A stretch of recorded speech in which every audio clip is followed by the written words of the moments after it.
We're going to pick up in our study of our book, The Glorious Church. Lesson number 8, I think, is where we left off. Lesson number 8. I have some extra books here. If maybe you forgot yours at home or you need to take one with you. Does anybody need a book this morning? Okay? Yeah, that's no problem.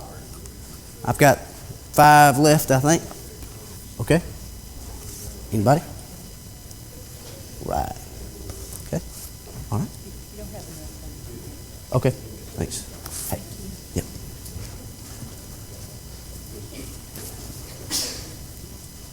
Will you pass that down for me? All right. All right. Got one more. $10.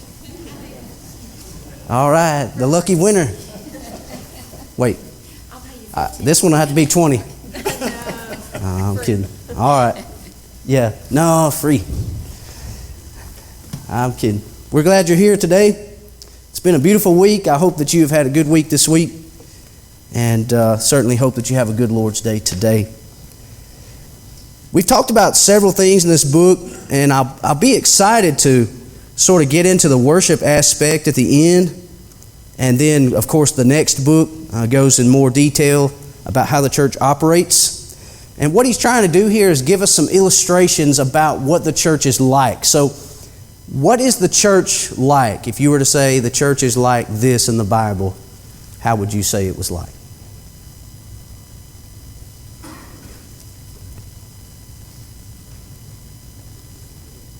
Okay, it's got to be like something.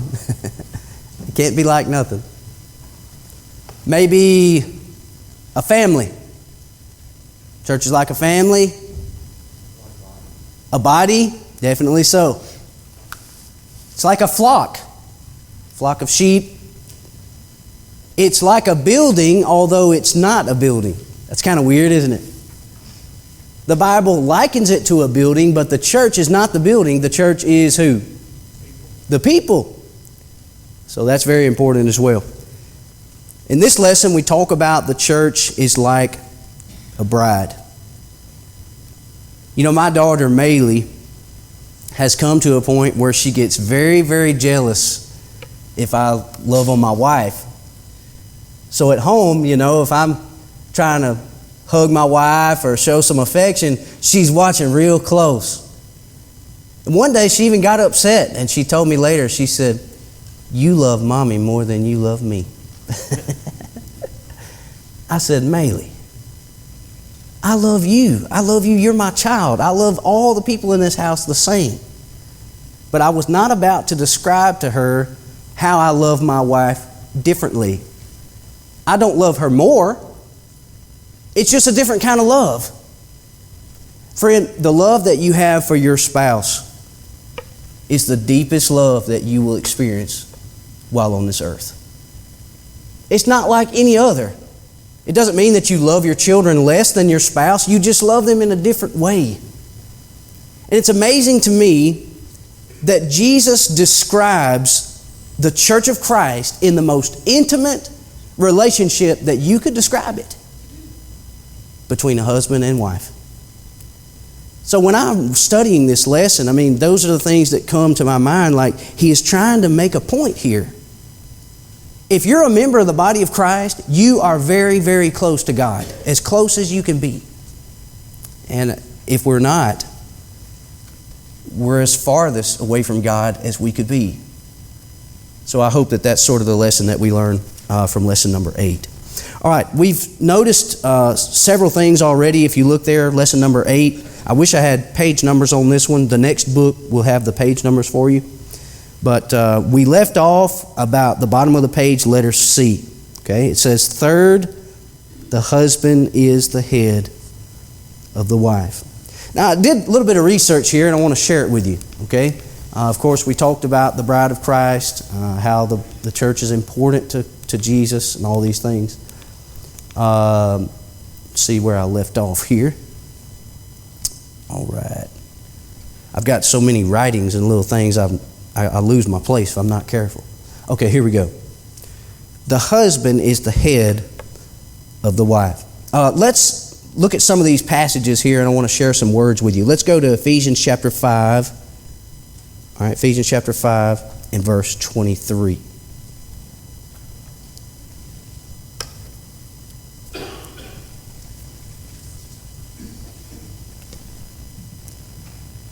In fact, let's read verses 22 and 23 because I'm going to get into some more under letter D. Okay, so we'll just read them both now. All right, whenever you're ready. Wives, submit to your husbands as to the Lord. For the husband is the head of the wife, as also Christ is the head of the church. He is the Savior of the body. Okay. I want to focus on this word head for a minute. I thought it was pretty weird. It's the word kaphale. Now, when I looked at this word, and maybe if you have a Bible app on your phone, you can put your cursor on there. It'll tell you the background of this word. Here's what it said. It said, from the primary word, capto. When you capture somebody, what are you doing? You grab them, right? It's from the primary word, capto, which means to seize or to take hold or to control. That's pretty interesting, isn't it? Literally, the man is the one who is to be in control as far as the house is concerned, and Jesus is in control as far as the church is concerned. Now, that creates a little bit of difficulty, okay? If a woman does not want to be a godly woman, she's not going to submit to her husband. If a church does not want to be a godly church, they're not going to submit to Jesus. Okay, so those are two similarities there that sort of pose a problem. Now, I can think for just a minute in my own life, in couples' lives, just observing around. If I don't play the right role in my home, then problems will arise. If my wife does not play the right role in my home, then problems will arise. And it goes for every other couple. You know, I think about couples that end up in my office and they say, you know, this and this has been happening for quite some time. And usually it always surrounds one thing. This party has a problem playing his role, and usually she does too. And all of a sudden it begins to trickle down to a whole lot of other issues. So the man needs to take the lead, you know, and a lot of times what happens is, it's just something that I've noticed, a man either doesn't want to work or he doesn't want to provide funds for his home to pay the bills. So then the woman has to take on extra work, and she resents him because he won't do his job and pay the bills. And then next thing you know, it's creating all kinds of problems. Well, if the man wants to be the leader, then he needs to stand up and be the leader. And then the woman, in turn, will follow. So that's kind of the idea of what Jesus is. He is the protector, the provider. He gives stability for everything. And then the church, like a wife, follows along behind. All right. I got several things that I'll notice here. I found this illustration. I thought it was pretty neat. Claudius II was an emperor in Rome, and he commanded that no one in Rome could be married during a certain time. The reason why is because he did not want his young men in his kingdom to get married and then not want to be soldiers and go to war. So he said, what we're going to do is we're going to nip this in the bud right now. I need as much young men as I can have in my army right now, so I'm not going to allow anyone to get married. But then you had a preacher by the name of Valentine. And guess what he would do? He would marry people in secret. Thus, you have February 14, Valentine's Day. It's pretty neat, isn't it? It's amazing to know the background of some stories. You know, love is always the greatest driving force of mankind. Did you know that? People, you think about love stories in movies. People will die for love. Jesus loves His church. I wonder how many people in the world have had to obey the gospel secretly because they would either be put to death or they would be put in prison. And I think today how easy I have it. You know, this morning, my little girls got on their little bikes and they rode their little bikes over here to the church, you know. And I'm just walking along in the sunshine thinking about how I'm going to go and worship God today. But in the first century, it's totally different. I believe what we have done in this lax atmosphere is, and even in my own personal character, we take it for granted. We do. Maybe if I thought I was going to go to prison, then I would treasure it a lot more. Well, I hope today that that's a lesson for all of us. All right, let me give you several scriptures that he mentions here at the top of the page on the page number 2 of lesson 8. 1 Corinthians 11 and verse 3, I want you to understand that the head of every man is Christ, the head of the wife is her husband, and the head of Christ is God.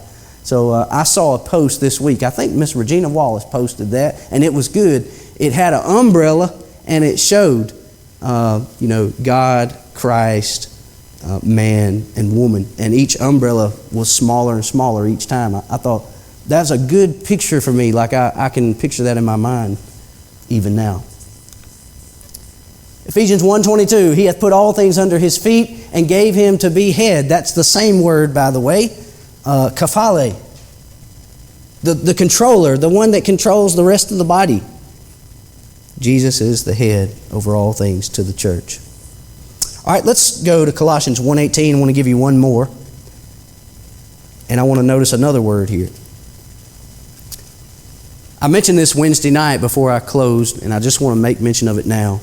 When I talk to young people about dating and getting married and things like this, there are things that I want them to understand, and especially this principle that we're talking about, because I believe it solves a lot of problems on the front end.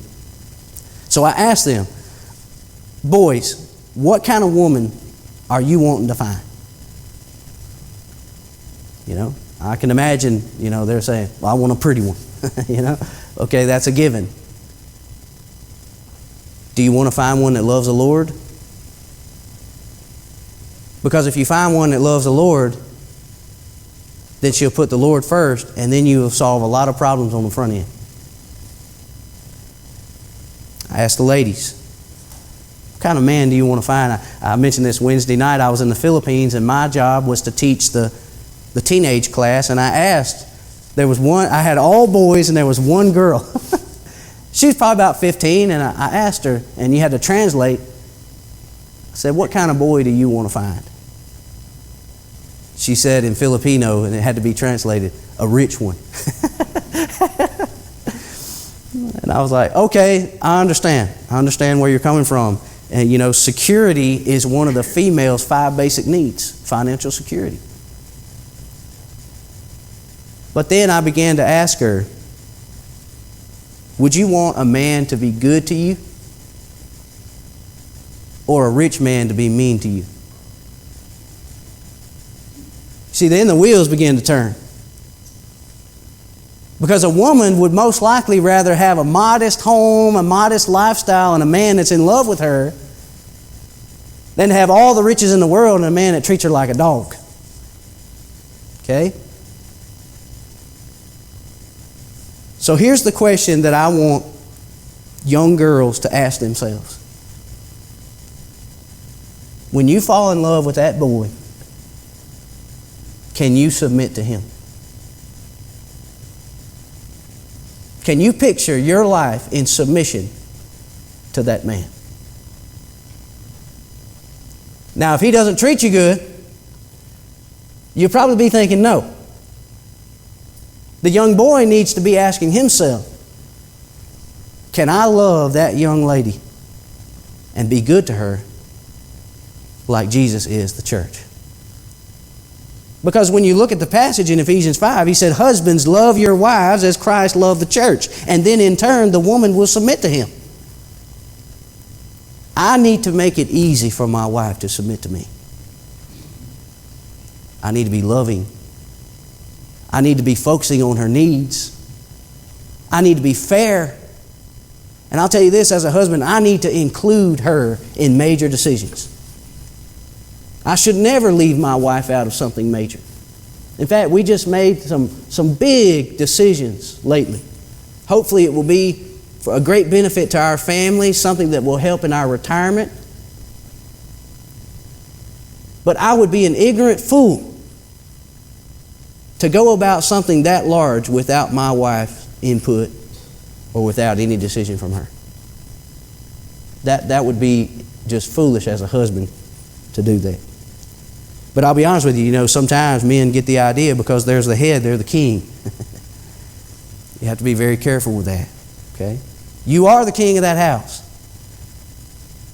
But Jesus said, if any man is chief among you, let him be your what? Your servant. If he rules over all, he also has to be under all sometimes too.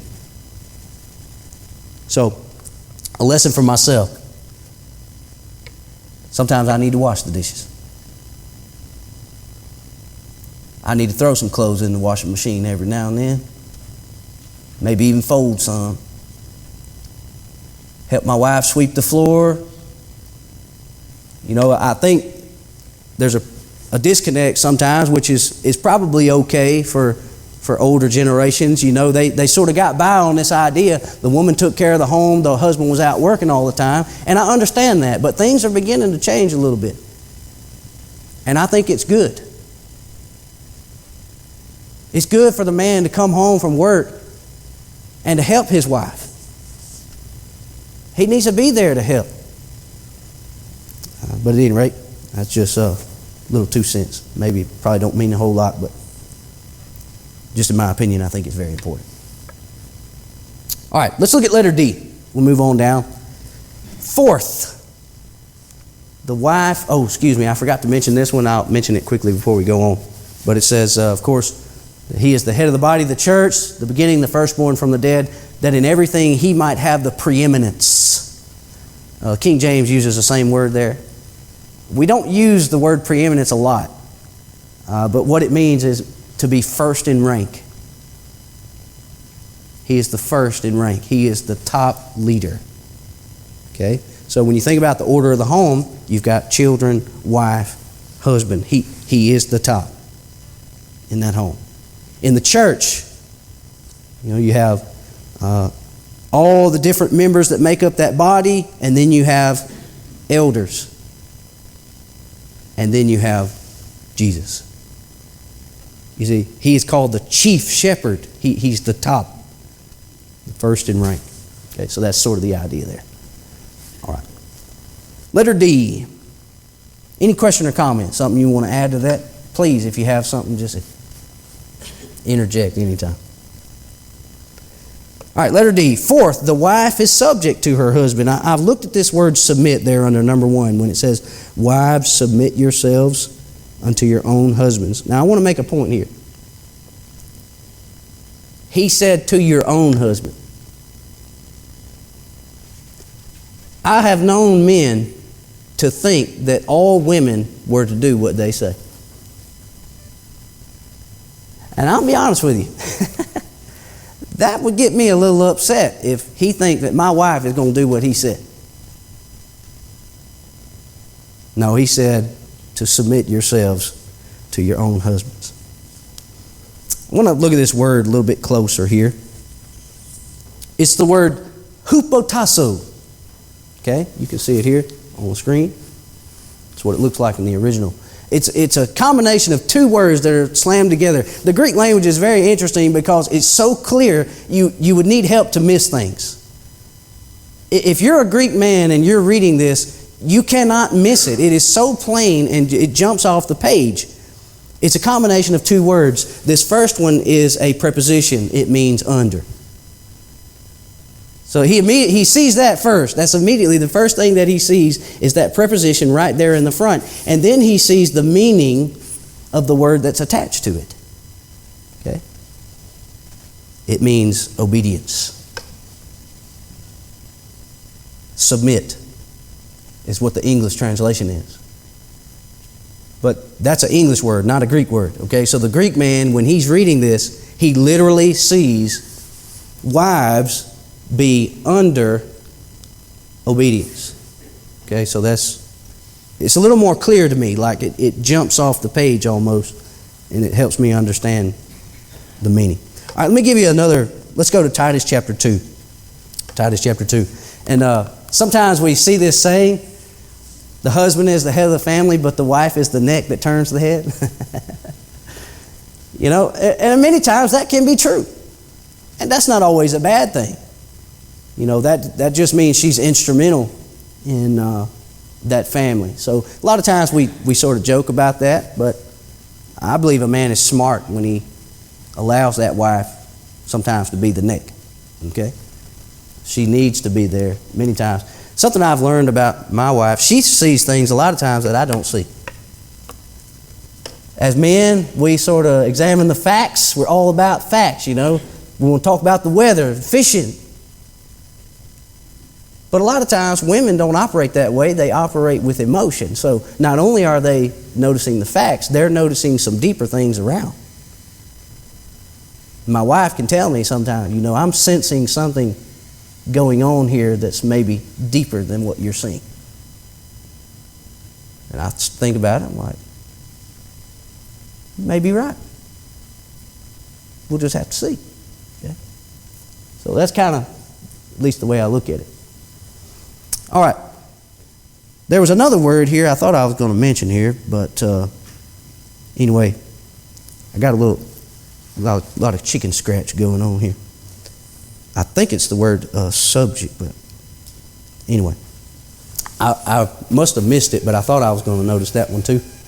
But anyway, we'll move on. Will somebody read Titus chapter 2, verses 4 and 5?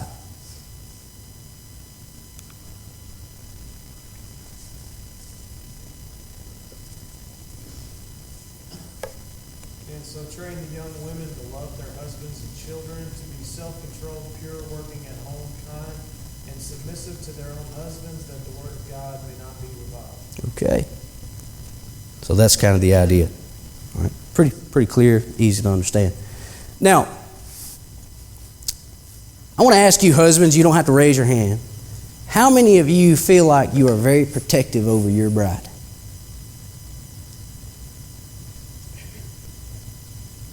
Say a man came up to your wife and tried to grab her by the arm. Maybe talk bad to her. Sort of put his finger in her face.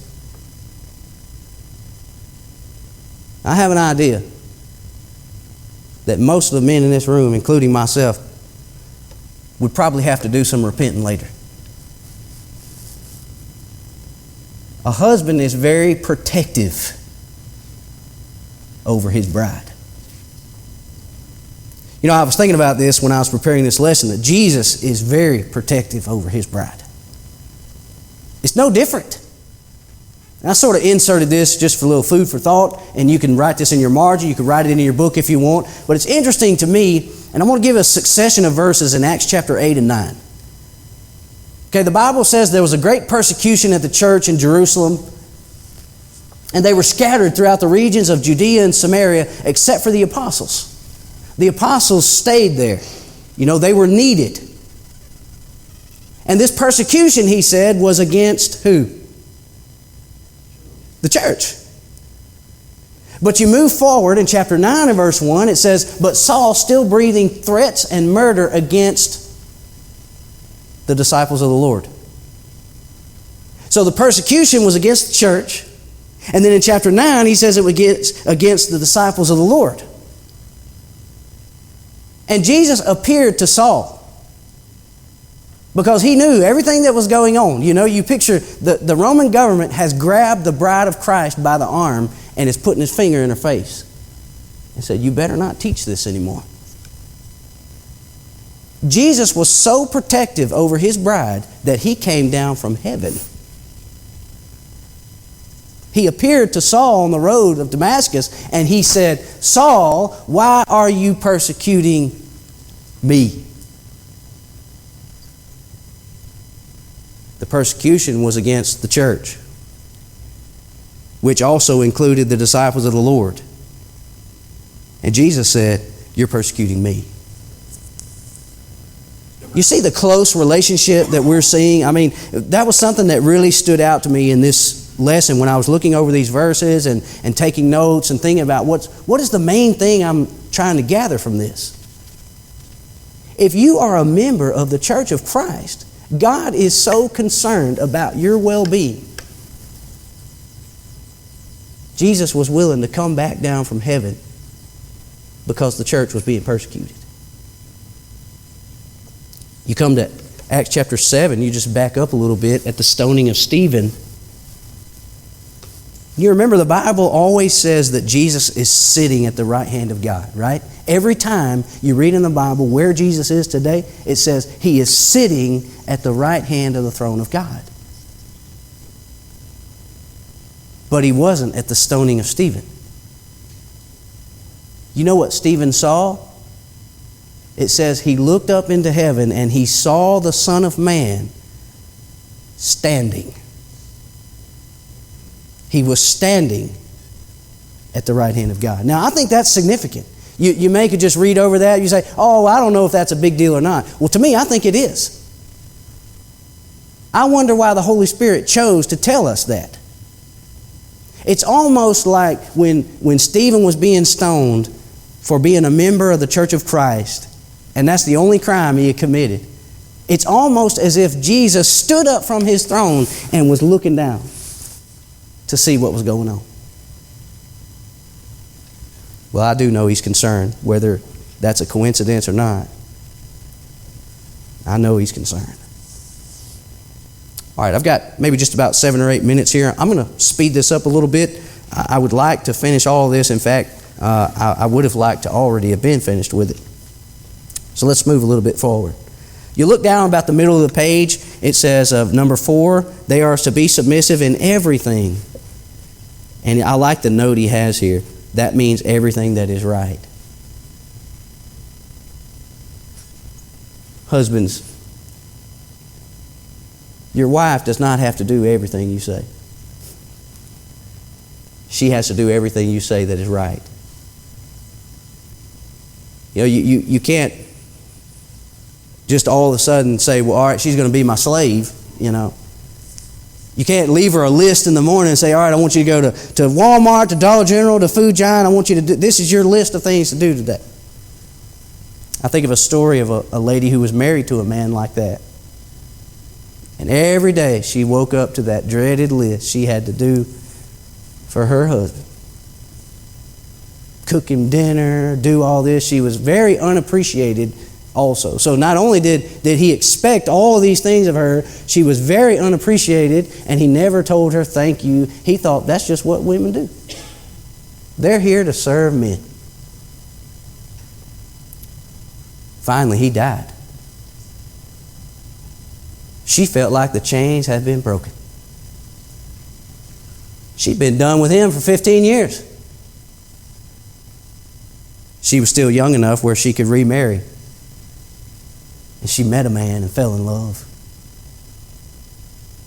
He was good to her. Treated her like a queen, like she should have been all along. You know, after a couple years, she realized she was still keeping that list in her mind.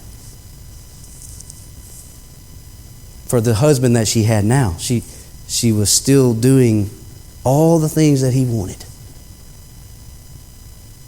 But she didn't mind. She wanted to do it. He never asked her to do any of those things. You see the difference? I guess my point is this, friend. If you're a member of the Church of Christ, you have got it so good.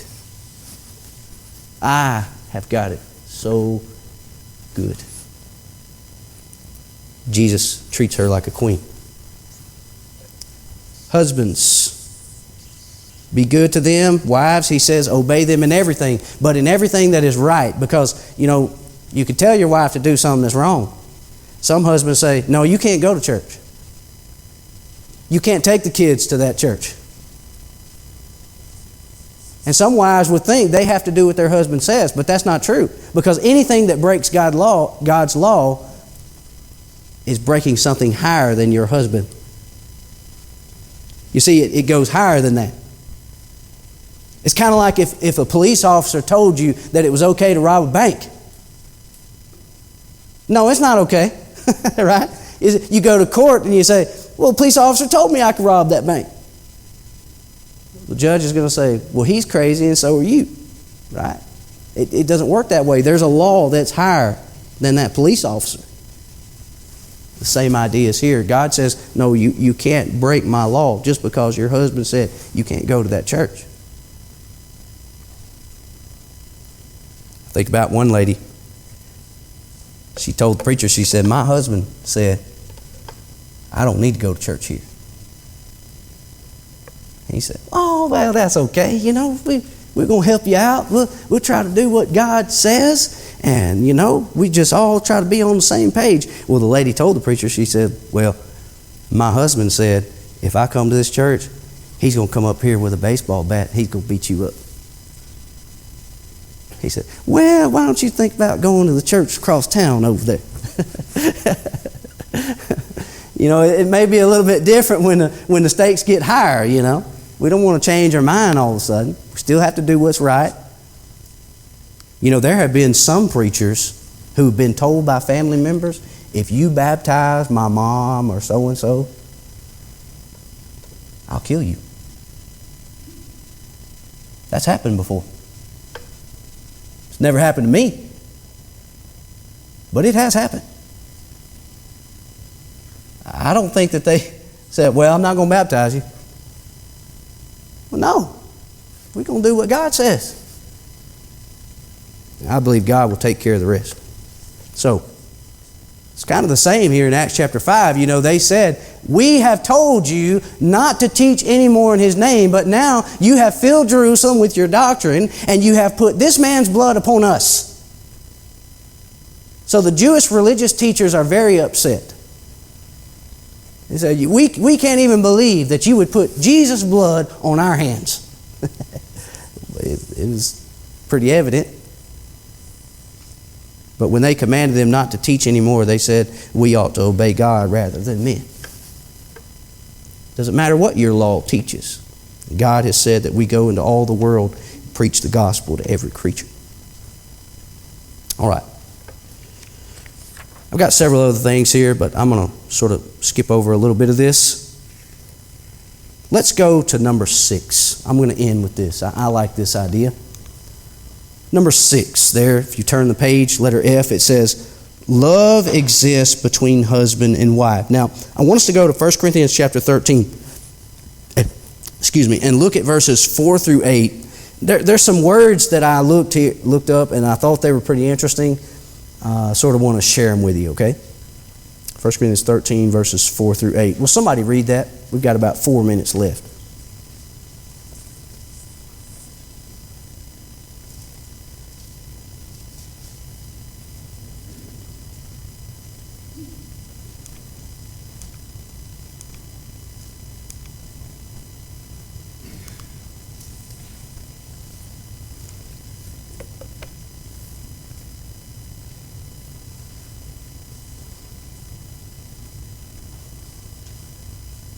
All right, somebody, anybody, you can read.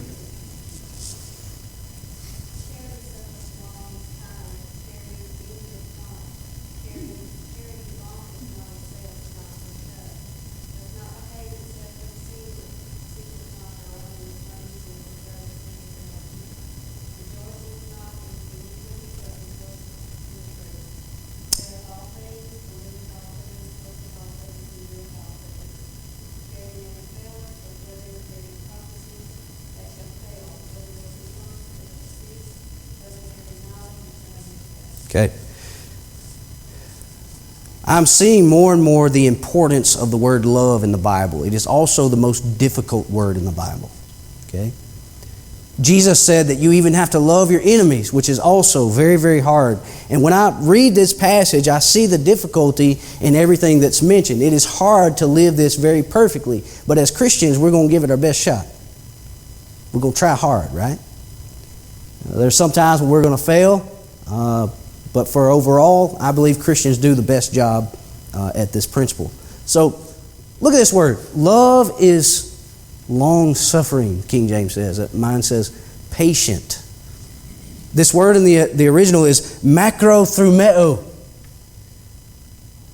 You think of the word thermometer. Thumeo. Thumeo is the word for anger. Thumos. So when you see the word anger in the Bible, it's that word. He's very hot, you know. That's sort of the idea, is what we say. You may say, man, that guy was hot, wasn't he? And that means he was mad. Thumeo. And then the word macro, it means long. He is long to anger. Okay, so that's kind of weird how this guy, the Greek man, is reading this. We translate it patient. Then a little bit later, he said, love does not envy. Okay, what I'm doing is connecting these that may be a little more familiar. Okay, it's the word zelu. We get our English word zealous. He's overly zealous.